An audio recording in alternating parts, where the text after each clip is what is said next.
ശംശായിക്ക് സ്തുതിയായിരിക്കട്ടെ.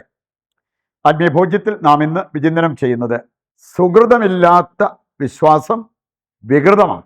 ഇത് കർത്താവിൻ്റെ വചനം നമ്മെ പഠിപ്പിക്കുന്ന ഒരു കാര്യമാണ്. നമുക്ക് വേണമെങ്കിൽ സുഹൃതങ്ങൾ അഭ്യസിക്കാതെ സുഹൃത ജീവിതം നയിക്കാതെ ഒരു വിശ്വാസി എന്ന ആ ഒരു തലക്കെട്ടോടുകൂടി ഇങ്ങനെ ജീവിക്കാൻ പറ്റും. അത് ഒരു വൈകൃതമായിട്ട് നമ്മൾ കാണണം എന്നുള്ളത് കർത്താവിൻ്റെ വചനം നമ്മെ ഓർമ്മിപ്പിക്കുക. വചന വെളിച്ചത്തിൽ ചിന്തിക്കുമ്പോൾ നമ്മുടെ മുമ്പിൽ രണ്ട് സാധ്യതകളുണ്ട്. വേണമെങ്കിൽ നമുക്ക് ജീവൻ തിരഞ്ഞെടുക്കാം, വേണമെങ്കിൽ മരണം തിരഞ്ഞെടുക്കാം. എപ്പോഴാണ് അത് സംഭവിക്കുക?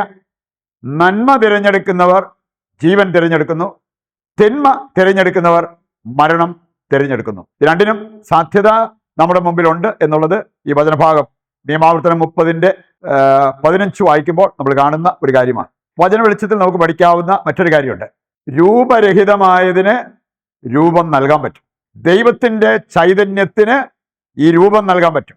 അതാണ് ബൈബിളിൽ രണ്ടാമത്തെ വചനം എടുക്കുമ്പോൾ ഉൽപ്പത്തി പുസ്തകം 1-ാം അധ്യായത്തിൻ്റെ 2-ാമത്തെ വചനം. ഭൂമി രൂപരഹിതമായിരുന്നു. എപ്പോഴാണ് ഇതിന് രൂപം ഉണ്ടായത്? ഒരടുക്കും ചിട്ടയും ഓർഡറും ഒക്കെ വന്നത് ദൈവത്തിൻ്റെ ചൈതന്യം തത്തിക്കളിച്ചപ്പോൾ രൂപരഹിതമായ ആ ഭൂമിക്ക് രൂപമുണ്ടായി. പ്രപഞ്ചം ഒരു രൂപത്തിലാകുന്നത് നമുക്ക് കാണാൻ പറ്റും. അടുക്കും ചിട്ടയും ഒക്കെ അവിടെ വരുന്നത്. ഇതുപോലെ നമ്മുടെ ജീവിതത്തിലേക്കാണേലും ദൈവത്തിൻ്റെ ചൈതന്യം വരുമ്പോൾ ഉണ്ടാകുന്ന ഒരു കാര്യമാണ് ഒരു ഓർഡർ നമ്മുടെ ജീവിതത്തിലുണ്ടാവും. ഒരടുക്കും ചിട്ടയൊക്കെ നമുക്കുണ്ടാവും. നമുക്കറിയാമല്ലോ, ഒരു ക്രിസ്ത്യാനി എന്ന് പറഞ്ഞാൽ ഡിസിപ്ലിൻഡ് ആയിട്ട് ജീവിക്കേണ്ട ഒരു വ്യക്തിയാണ്. നമുക്ക് ഭക്ഷിക്കാനൊരു സമയം, വിശ്രമിക്കാനൊരു സമയം, ജോലി ചെയ്യാനൊരു സമയം, അതുപോലെ ചിരിക്കാനൊരു സമയം, കരയാനൊരു സമയം, ഇങ്ങനെ എല്ലാത്തിനും ഒരു സമയമുണ്ട്. അത് ഡിസിപ്ലിൻഡ് ആയിട്ട് ജീവിക്കുന്നവർക്ക് അങ്ങനെ ചെയ്യാൻ പറ്റത്തുള്ളൂ. ഇത് ചിലരെ കാണാൻ സാധിക്കും, ഫോണുമായിട്ടിരുന്നാൽ പിന്നെ അതുമായിട്ട് മണിക്കൂറുകൾ അങ്ങനെ ഇരിക്കും. അവർ ചെയ്യേണ്ടതായിട്ടുള്ള ഉത്തരവാദിത്തങ്ങളും മറ്റു കാര്യങ്ങളെല്ലാം അവർ വിസ്മരിക്കും. മാത്രമല്ല ഇതിലൂടെ കാട് കയറിപ്പോവും. അതല്ല ഒരു ക്രിസ്ത്യാനിയിൽ നിന്നും ദൈവം പ്രതീക്ഷിക്കുന്നത് എന്ന കാര്യം നമ്മൾ അറിയണം. നമുക്ക് കുറച്ച് ഡിസിപ്ലിനൊക്കെ ഉണ്ടാകണം. മിണ്ടാതിരിക്കേണ്ട സമയമുണ്ട്, സംസാരിക്കേണ്ട സമയമുണ്ട്, അങ്ങനെ എല്ലാത്തിനും ഒരു സമയമുണ്ട്. അത് പാലിച്ച് നമ്മൾ മുമ്പോട്ട് പോകണം. സഭാപ്രസംഗൻ 3-ാം അധ്യായം അതിൻ്റെ ആദ്യ വചനങ്ങൾ വായിച്ചാൽ കാതലായ സന്ദേശം ഇത് തന്നെയാണ്. മറ്റൊരു കാര്യം നമ്മൾ കാണുന്നുണ്ട്. രൂപമുള്ളത് വേണമെങ്കിൽ നമുക്ക് വിരൂപമാക്കാൻ പറ്റും. ആദ്യം നമ്മൾ കണ്ടത് വിരൂപമായതിന് ദൈവത്തിൻ്റെ ചൈതന്യത്തിന് രൂപം നൽകാൻ പറ്റും. രൂപമുള്ളതിനെ വേണമെങ്കിൽ നമുക്ക് വിരൂപമാക്കാം. സഭാപ്രസംഗൻ 7:29 വായിക്കുമ്പോൾ അവിടെ പറഞ്ഞിരിക്കുന്ന ഒരു കാര്യമുണ്ട്. ദൈവം മനുഷ്യനെ സരളഹൃദയനായി സൃഷ്ടിച്ചു എന്ന് പറഞ്ഞാൽ നല്ല രൂപമുള്ള, ചൈതന്യമുള്ള, കൃപയുള്ള ആ ഒരവസ്ഥ. സരളഹൃദയനായി സൃഷ്ടിച്ചു. അവൻ്റെ സങ്കീർണ പ്രശ്നങ്ങൾ അവൻ്റെ തന്നെ സൃഷ്ടിയാണ്. നമ്മൾ ശ്രദ്ധിക്കാതിരുന്നത് കൊണ്ട്, കാട് കയറിപ്പോയത് കൊണ്ട് നമ്മുടെ ജീവിതത്തിലേക്ക് വന്നത് സങ്കീർണ പ്രശ്നങ്ങൾ.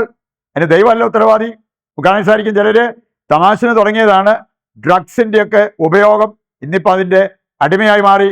ഈ വിരൂപമായ ഈ അവസ്ഥ ആര് കൊണ്ടുവന്ന? നമ്മളായിട്ട് കൊണ്ടുവന്ന. ഞാൻ കണ്ട ഒരു ചെറുപ്പക്കാരൻ കാണാൻ മിടുക്കനായിരുന്നു. പക്ഷേ 2 വർഷം അവന് കഞ്ചാവും അങ്ങനെയുള്ള സാധനങ്ങളൊക്കെ ഉപയോഗിച്ച അവനെ കണ്ടു കഴിഞ്ഞാൽ വിരൂപൻ. അവൻ്റെ ആ പഴയ ചൈതന്യവും നഷ്ടപ്പെട്ട് വല്ലാത്തൊരു കോലം. ഇതാര് വരുത്തിയതാ? ഇത് ദൈവം തന്നതല്ല, നമ്മളായിട്ട് വരുത്തി വെച്ചതാണ്. നമുക്ക് അതിൻ്റെ വെളിച്ചത്തിൽ രണ്ടാമത്തെ കാര്യം മനസ്സിലാക്കിയിരിക്കാം. ഈ വൈകൃതം നമ്മെ വിരൂപനാക്കും. നമ്മുടെ ആ ഒരു സരള ഹൃദയം നഷ്ടമായിട്ട് വൈകൃതങ്ങളിലേക്ക് നമ്മൾ പോകുന്ന ആ ഒരവസ്ഥ ഉണ്ടാകാം. ചില ബൈബിൾ കഥാപാത്രങ്ങളെ എടുത്താൽ മതി. ന്യായാധിപന്മാരുടെ പുസ്തകം 9-ാം അധ്യായത്തിൽ നമ്മൾ കാണുക, സ്ഥാനമാന കൊതി പൂണ്ട അബിമേലെക്ക് അത് അവനെ വിരൂപനാക്കി. അവൻ മരിക്കുമ്പോൾ അവൻ്റെ അവസ്ഥ എന്തായിരുന്നു? ഒരു സ്ത്രീ ഈ തിരികല്ലുമ്പുള്ള അവൻ്റെ തലയിലെറിഞ്ഞ് അവൻ്റെ തലയോട് പൊട്ടിച്ചു. അങ്ങനെയാണ് അവൻ ഞരങ്ങി അംഗരക്ഷകനെ വിളിച്ചിട്ട് പറയാണ്, ഇതുമൂലം ഞാൻ മരിക്കുന്നതിനേക്കാൾ നീ വന്ന് വാളുവരി എൻ്റെ തല വെട്ടി മാറ്റ്.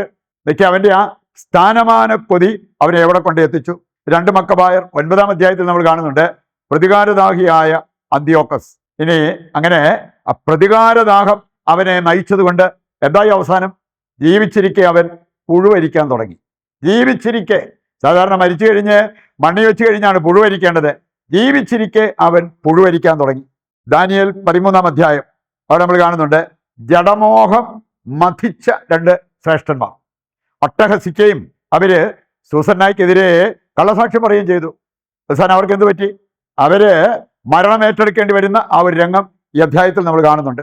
ദാനിയേൽ 4-ാം അധ്യായം 30 മുതൽ വായിക്കുമ്പോഴോ നെബൂഖദ്നേസർ എന്ത് പ്രതാപത്തിൽ കഴിഞ്ഞവനാണ്, പക്ഷെ അവൻ ആത്മപ്രശംസ ചെയ്ത് ദൈവത്തെക്കാൾ അവനെ ഉയർത്തി. അവന് ആത്മപ്രശംസ ചെയ്തപ്പോൾ അവൻ്റെ സകല ഐശ്വര്യവും നഷ്ടപ്പെട്ടു. അവൻ ജനങ്ങളുടെ ഇടയിൽ നിന്നും ഓടിക്കപ്പെടുന്നതും പരിതാപകരമായ ഒരു അന്ത്യം അവനുണ്ടാകുന്നതും ഈ അധ്യായം വായിച്ചാൽ കാണാൻ പറ്റും. 2 ദിനവൃത്താന്തം 26:16 മുതൽ വായിക്കുമ്പോൾ അവിടെ നമ്മൾ കാണുന്നു, ഉസിയ അഹങ്കാരം അവനെ മഥിച്ചു കഴിഞ്ഞപ്പോൾ അവന് കുഷ്ഠരോഗിയായി മാറി പരിതാപകരമായ ഒരു അന്ത്യം ഉണ്ടാകുന്നത് ഈ അധ്യായത്തിൽ കാണാൻ പറ്റും. 32-ാം അധ്യായം ഇത് 2 ദിനവൃത്താന്തം 32 എടുക്കുമ്പോൾ സെന്നക്കെരിവ് അഹങ്കാര കൊതിമൂത്ത പ്രതികാരദാഹം മൂത്ത അവന് അവസാനം എന്ത് സംഭവിച്ചു? അവൻ്റെ തല അവൻ്റെ തന്നെ മക്കളിൽ ഒരാൾ വെട്ടിമാറ്റുന്നതായിട്ട് നമുക്ക് കാണാൻ പറ്റും. വൈകൃതം പല രീതിയിലുണ്ടാകാം. ഫിസിക്കൽ, മെൻ്റൽ, സ്പിരിച്വൽ 3 തലത്തിലും വൈകൃതം ഉണ്ടാകാം. സ്വഭാവ വൈകൃതം, ലൈംഗിക വൈകൃതം, വിശ്വാസ വൈകൃതം. ഇവ 3ഉം വൈകൃതമാണ്. നോർമലി ആരുടെയും ജീവിതത്തിൽ വരാവുന്ന ചില കാര്യങ്ങൾ. സ്വഭാവ വൈകൃതം ചില കാണാൻ സാധിക്കും, ഇങ്ങോട്ട് വിളിച്ചാൽ അങ്ങോട്ടേ പോകത്തുള്ളൂ. അതാണ് അവരുടെ സ്വഭാവം. അങ്ങനെ അനുസരണക്കേടിൻ്റെ സന്തതികളായി മാറിയിരിക്കുന്ന വ്യക്തികൾ. പിന്നെ രണ്ടാമത്തെ നമുക്ക് കാണാൻ സാധിക്കും ലൈംഗിക വൈകൃതങ്ങൾ. ഒരുപാട് വ്യക്തികൾ അങ്ങനെയുള്ള വൈകൃതങ്ങളിൽ പെട്ടുകിടക്കുന്ന കാണാൻ പറ്റും.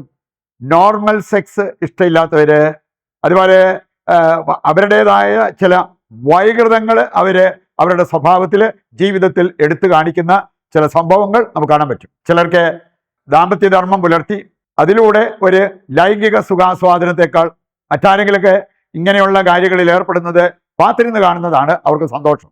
ഒരു വൈകൃതമാണ്. അതുപോലെ പല വൈകൃതങ്ങൾ ഉണ്ടാകാം. ഇതുപോലെ തന്നെയാണ് വിശ്വാസ വൈകൃതം. യാക്കോബ് 2:15 മുതൽ 17 വരെയുള്ള വചനങ്ങൾ, 1 യോഹന്നാൻ 3:18 ഇതൊക്കെ വായിച്ചാൽ എന്താണ് ഈ വിശ്വാസ വൈകൃതം? വിശ്വാസം ഒരു വഴിക്ക് പോകുന്നു, പ്രവൃത്തി വേറൊരു വഴിക്ക് പോകുന്നു. പ്രവൃത്തിയില്ലാത്ത വിശ്വാസം അതിൽ തന്നെ നിർജീവമാണ്, അത് വൈകൃതമാണ്. നമുക്ക് സുഹൃതമാണ് നമ്മളെ സുന്ദരനാക്കുന്നത്, സുന്ദരിയാക്കുന്നത് സുഹൃത ജീവിതം. 2 പത്രോസ് 1-ാം അധ്യായം അതിൻ്റെ 5 മുതൽ വായിച്ചാൽ എങ്ങനെ സുഹൃതങ്ങൾ കൊണ്ട് നമുക്ക് സൗന്ദര്യം ഉണ്ടാക്കാൻ പറ്റും എന്നുള്ളത് അവിടെ പറഞ്ഞിരിക്കുന്ന കാര്യങ്ങളാണ്.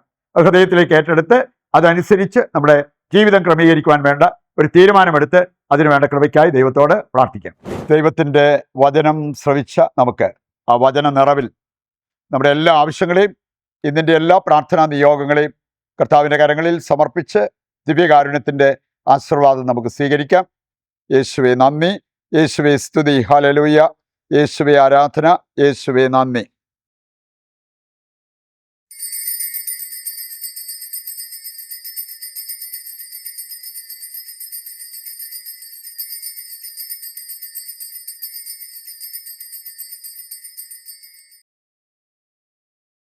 പരിശുദ്ധ പരമ ദിവ്യകാരുണ്യത്തിന് എന്നേരവും ആരാധനയും സ്തുതിയും പുകഴ്ചയും ഉണ്ടായിരിക്കട്ടെ. നാളെ മറ്റൊരു എപ്പിസോഡുമായി വീണ്ടും നമുക്ക് ഒന്നിക്കാം. ദൈവം നിങ്ങളെ സമർത്ഥമായി അനുഗ്രഹിക്കട്ടെ.